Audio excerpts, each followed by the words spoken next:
नमस्कार, आप देख रहे हैं लाइव टीवी 24 पेश है। तो चलिए बिना देर किए शुरू करते हैं आज की खबरें। वीडियो को अंत तक देखिए क्योंकि आखिरी खबर बेहद खास है। ईरान और इजराइल के बीच तनाव लगातार बढ़ रहा है और दोनों देश एक दूसरे पर एयर स्ट्राइक और मिसाइल हमले कर रहे हैं।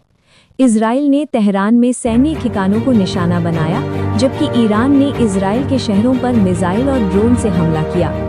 इस संघर्ष के कारण मध्य पूर्व में हालात बिगड़ते जा रहे हैं और कई देशों में डर का माहौल है। अमेरिका ने युद्ध रोकने के लिए शांति प्रस्ताव दिया है, लेकिन ईरान ने बातचीत से इनकार किया है।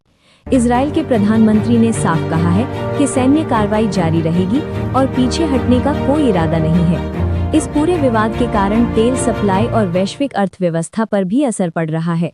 ईरान और इजराइल के बीच तनाव और तेज हो गया है। लगातार हमले जारी हैं।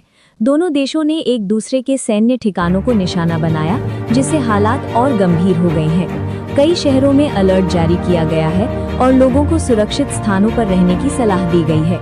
अंतर्राष्ट्रीय समुदाय ने इस संघर्ष पर चिंता जताई है और शांति की अपील की है। अमेरिका समेत कई देश इस विवाद को रोकने के लिए कूटनीतिक प्रयास कर रहे हैं। विशेषज्ञों का मानना है कि अगर जल्द समाधान नहीं हुआ तो बड़ा युद्ध हो सकता है। भारत में आज राजनीतिक हलचल तेज है और कई बड़े मुद्दों पर चर्चा जारी है। भारतीय जनता पार्टी और भारतीय राष्ट्रीय कांग्रेस के बीच आरोप प्रत्यारोप का दौर तेज हो गया है। संसद में नए विधेयकों और नीतियों को लेकर जोरदार बहस देखने को मिल रही है। कई राज्यों में आगामी चुनावों को लेकर राजनीतिक दलों ने तैयारियां तेज कर दी हैं। सरकार ने विकास और आर्थिक सुधारों को लेकर नए ऐलान किए हैं। विपक्ष ने इन मुद्दों पर सरकार को घेरते हुए जवाब की मांग की है। नरेंद्र मोदी, योगी आदित्यनाथ और अखिलेश यादव को लेकर आज राजनीतिक माहौल काफी गर्म रहा। उत्तर प्रदेश में विकास कार्यों और कानून व्यवस्था के मुद्दे पर सरकार और विपक्ष आमने सामने दिखे। अखिलेश यादव ने सरकार पर निशाना साधते हुए कई सवाल उठाए और नीतियों की आलोचना की।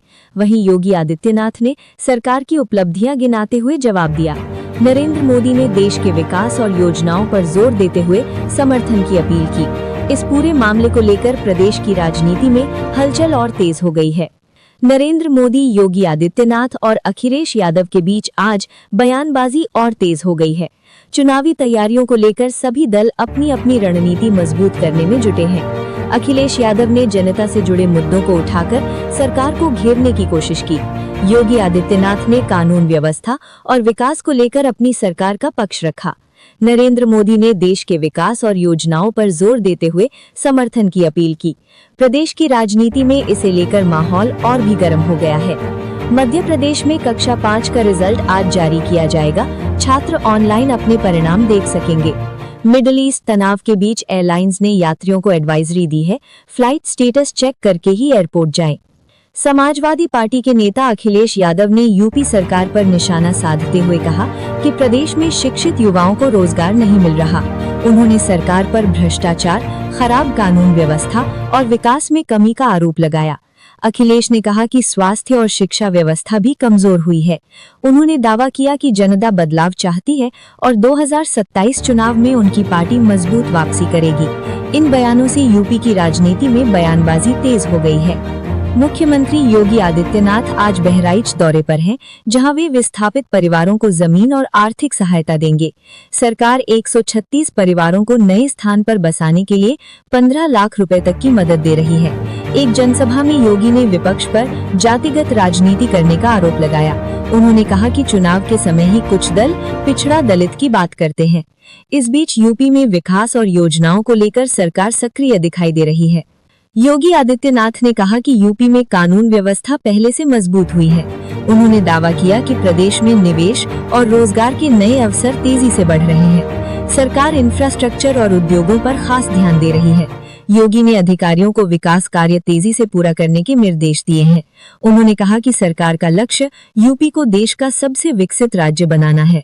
अखिलेश यादव ने केंद्र और राज्य सरकार पर महंगाई और बेरोजगारी को लेकर फिर निशाना साधा है। उन्होंने कहा कि युवाओं को नौकरी नहीं मिल रही और सरकार सिर्फ वादे कर रही है।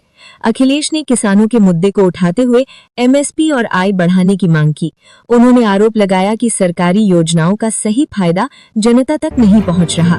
उनके बयान से यूपी में राजनीतिक माहौल और गर्मा गया है।